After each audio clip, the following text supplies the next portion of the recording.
Rupert L. Brown investiga.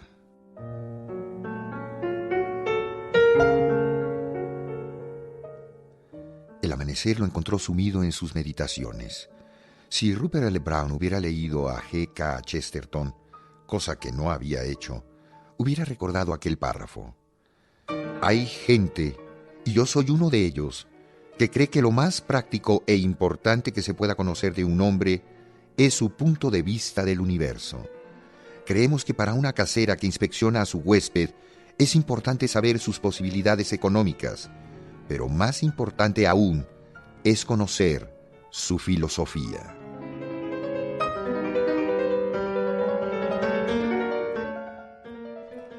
En el caso de Aloysius Hans, Brown, sin leer a Chesterton, había llegado a la misma conclusión, aunque en otras palabras. Siendo enteramente imposible el tener pruebas bastantes para aprender al asesino, usaremos para ese fin el conocimiento que tenemos de su filosofía, que éste imprudentemente nos ha dado. En verdad, durante toda la noche y las horas lentas del alba, Brown había meditado, influenciado por el férreo sistema de Hans. Así, primero había visto dos posibilidades. O Hans mentía o era el asesino. Considerando la primera, le pareció improbable una mentira tan coordinada, así que pasó a estudiar la segunda. Para ver su verosimilitud había que investigar los hechos investigables. Por lo pronto, de sus papeles sacó la relación de lo que habían hecho las víctimas antes de su muerte y comprobó que todas habían estado en la oficina de correos. Esta certidumbre lo animó, tomó el teléfono y habló con el malhumorado sheriff, que dormía como un justo, aunque era un sinvergüenza, para preguntarle quiénes comerciaban con ajos en el pueblo. El sheriff contestó que los senderos y dio 2 o 3 nombres más. Brown insistió en saber si algún otro, y el sheriff recordó que Hans desde hacía unos 5 meses pretendía, aunque sin éxito, un comercio similar, e insistió en saber la causa de esas preguntas y de haberlo despertado, pero Brown, sonriente, se concretó a colgar la bocina.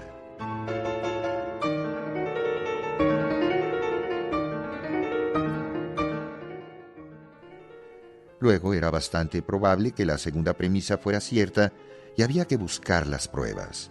Procediendo con método, Brown pensó primero en las pruebas materiales, que fue descartando conforme consideró no poder encontrarlas. El veneno, los aparatos de química, los timbres envenenados, las cartas enviadas. No quedaba rastro de todos ellos y otras pruebas materiales no existían, así que había que buscar por otro lado. De pronto, una frase de Hans lo hizo recapacitar. No había yo contado con mi psicología. Allí probablemente estaba la solución, no en la lógica, sino en la psicología, la particular de Hans, que él conocía bien, pues el mismo asesino se la había entregado. Primero Brown pensó en hacer que Hans repitiera su historia frente a testigos ocultos. Esto sería fácil, halagando la vanidad del asesino, pero tales sistemas le disgustaban, pues las pruebas de los testigos eran siempre negadas por el reo, que hacía aparecer toda la trama como una conspiración para perderlo. Había que buscar algo definitivo, una confesión escrita, por ejemplo. Posiblemente Hans tuviera en su casa un diario. Se había dado el caso de locos con manía homicida que llevaban tales diarios, pero la cosa no era probable en vista de que los homicidios habían nacido ante la imposibilidad de escribir. Y si Hans fuera capaz de escribir, así hubiera vertido todos sus instintos sin llegar a los hechos.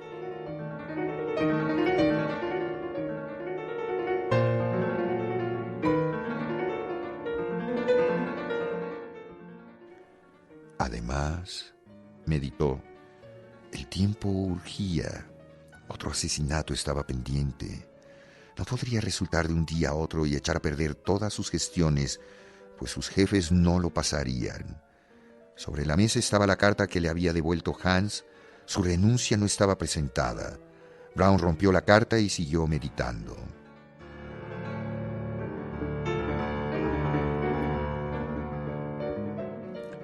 Hans había asesinado por expresar su sentimiento de artista desconocido. Ese sentimiento le pedía publicidad, ser un hombre famoso del que hablan todos los diarios. ¿Qué pasaría si se le achacara el crimen a otro individuo, a uno que Hans despreciara, como por ejemplo a Smith? Al final de la conversación, Brown, temeroso de que todo fuera una burla, había fingido no creer nada y esto llenó de indignación a Hans. Tal vez esa indignación se pudiera llevar más adelante hasta hacer que el asesino se comprometiera. Pero había que obrar rápidamente antes del próximo crimen. A eso de las 8 de la mañana, refrescado por una ducha fría, Brown se presentó en casa del sheriff, que aún roncaba. Lo primero que éste quiso saber al despertar era si había sido una broma la pregunta sobre los ajos. Seriamente, Brown le aseguró que no y que ya sabía quién era el asesino. Esto acabó de despertar al sheriff, que saltó de la cama, tomó la pistola y quiso ir a matarlo inmediatamente.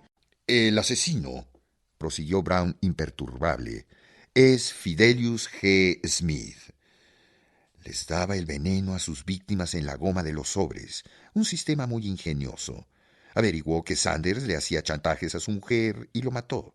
La señora Oliver se dio cuenta de algo, pues trabajaba en casa de los Smith y la mató también, usando el mismo sistema que también le había resultado la primera vez. Luego averiguó que la mujer por la que había matado lo engañaba con Bay y los mató a los dos. En este momento, Gritó el sheriff. lo aprendo y lo mato a balazos como a un... No hará usted tal, pues no tengo suficientes pruebas. Solo sé que en su casa hay un frasco de arsénico con goma, que ha estudiado química y toxicología, y que es el único en el pueblo que tiene motivos para los 4 homicidios. Con eso basta. Gritó el sheriff. Con un monstruo así. Ya le he dicho que quiero pruebas y no otro asesinato, que estaría muy mal en un guardián de la ley como lo es usted. Pero aquí en este pueblo mando yo. Y considero La postura del sheriff era toda dignidad. que a monstruos así es mejor lincharlos. Pero yo, insistió Brown serio, soy amigo personal del señor gobernador, a quien ayudé en cierto asuntillo y... Tiene usted razón. Se apresuró a interrumpir el guardián de la ley, cambiando la dignidad por la más cristiana virtud de la humildad. Tiene usted toda la razón. Y le ruego me perdone si es que mi justa indignación me ha llevado a extremos. Está usted disculpado, interrumpió Brown ante el torrente de amabilidades que se esperaba. Lo que hay que hacer es buscar las pruebas necesarias. Vaya usted a la oficina de correos. Averigüe con Hans a dónde fueron las últimas cartas que escribieron las víctimas. Es un viejo entrometido y chismoso que tal vez recuerde algo. Iré inmediatamente y trataré de averiguarlo, sin que Hans se entere de nada. Todo lo contrario, interrumpió Brown. Cuéntele todo a Hans. Me interesa mucho que lo sepa. Y diciendo esto, salió con rumbo a su hotel mientras el sheriff comentaba una vez más con su mujer que los detectives federales no entendían una palabra de su oficio.